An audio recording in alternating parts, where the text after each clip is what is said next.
আরামবাগে মুখ্যমন্ত্রী মমতা বন্দ্যোপাধ্যায় এলেন। বিজেপিকে কটাক্ষ করল আরামবাগ সাংসদ তথা তৃণমূল নেত্রী অপূর্বা পোদ্দার। বিস্তারিত দেখুন নিউজ অগ্নির সাক্ষাৎকারে। রিপোর্ট অসীম চক্রবর্তী।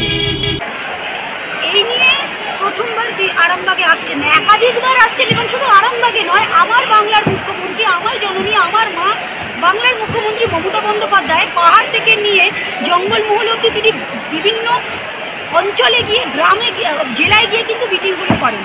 তাই আরামবাগে এসছে। আজকে 12 তারিখ। আরামবাগ এর মানুষের কাছে একটা উৎসব। সেই উৎসবের মধ্যে দিয়ে তিনি যে উন্নয়নের মধ্যে দিয়ে এবং এখানে যে সমস্ত বেনিফিশিয়ারিদের হাতে আজকে পরিষেবা তুলে দেবে, এটা সেই পরিবারের কাছে গর্বের বিষয়। কারণ আমরা দেখেছি যে ভারতীয় জনতা পার্টি সারা জীবন বাংলাকে বঞ্চনা করার যে একটা প্ল্যানিং চলছে, সেখানে আমরা দেখেছি 100 দিনের টাকা বন্ধ করে দিয়েছে, আবাস যোজনার টাকা বন্ধ করে দিয়েছে, হেলথের টাকা বন্ধ করে দিয়েছে, স্কলারশিপের টাকা বন্ধ করে দিয়েছে। সব যদি বন্ধ করে দেওয়া হয় তাহলে ফেডারেল স্ট্রাকচারের মানেটা কী হয়? আপনি জিএসটির টাকা কেটে নিয়ে যাচ্ছেন, সব করছেন। তাহলে আজকে সেই জায়গাতে দাঁড়িয়ে বাংলার মুখ্যমন্ত্রী তিনি বলেছেন যে 100 দিনের সরকার থেকে দেবে, বাংলার মানুষকে বঞ্চনা করতে দেবে না।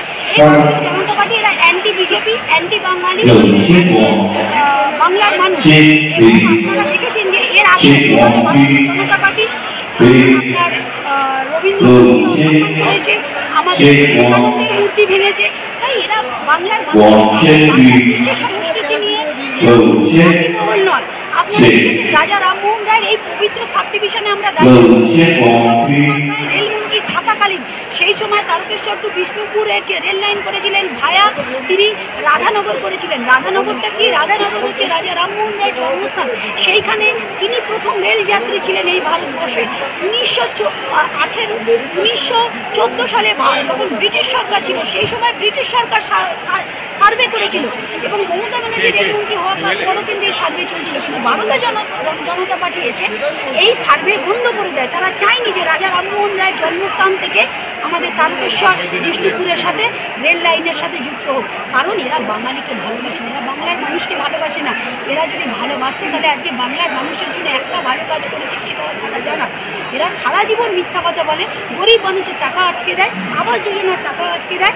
এবং আপনারা দেখেছেন যে কীভাবে আদিবাসী মহিলাদের, এসসি মহিলাদের আমাদের মণিপুরে নগ্ন করে ঘোরানো হচ্ছে। প্রধানমন্ত্রী একটা কথা বললেন না, কীভাবে আমার এসসি ভাইয়ের মুখের ওপর ইউরিনেট করা হচ্ছে তা মধ্যপ্রদেশে, তার কোনো ব্যবস্থা নেওয়া হয়নি। কীভাবে আপনারা লক্ষ্মীমপুরে দেখেছেন আমার ছোট্ট মেয়েকে জ্বালিয়ে দেওয়া হয়েছে ধর্ষণ করার পর, এরা কোনো কথা বলেন না।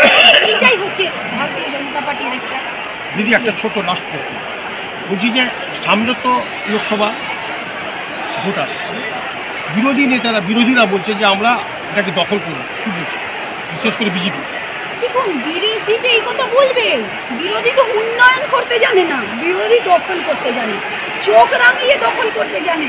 আর আমরা উন্নয়নের মধ্যে দিয়ে মমতা বন্দ্যোপাধ্যায়ের হাসি এবং অভিষেক বন্দ্যোপাধ্যায়ের সেখান থেকে আমরা মানুষের মন জয় করে যেভাবে পঞ্চায়েতে আমরা কাজ করেছি, যেভাবে পঞ্চায়েতে আমাদের ভোটে আমরা 100% কাজ করেছি, আমাদের কর্মীরা প্রস্তুত। কর্মীরা শুধু দিনের অপেক্ষা এবং মমতা বন্দ্যোপাধ্যায়ের এই সিট এবং 42টা কিন্তু আমাদের আগামী দিনে এই বাংলা থেকে যাবেই যাবে। ভারতবর্ষের মাটিতে এটা দেখবে যে যেভাবে বাংলাকে বঞ্চনা করা হয়েছে, বাংলা তার যোগ্য জবাব 42টা দিয়ে তার কর্তব্য। বাংলায় আর একটা জগন্নাথ মন্দির করে দিচ্ছি, ঠাকুর তৈরি হয়ে এসে গেছে, একদম পুরীর জগন্নাথ মন্দিরের মতো। একটু পার্থক্য তো থাকবেই, ওনাদেরটা নিম কাঠের জগন্নাথ, আমাদেরটা মার্বেলের।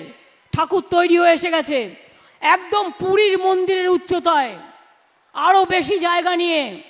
দীঘাতে তৈরি হচ্ছে আমার জগন্নাথ মন্দির, আর 2-3 মাসের মধ্যে হয়ে যাবে। এই বাংলা আমাদের গর্বের বাংলা, বিশ্ব বাংলা, বাংলা জয় বাংলা হবেই। আমি আপনাদের এবার বলবো জয় বাংলা।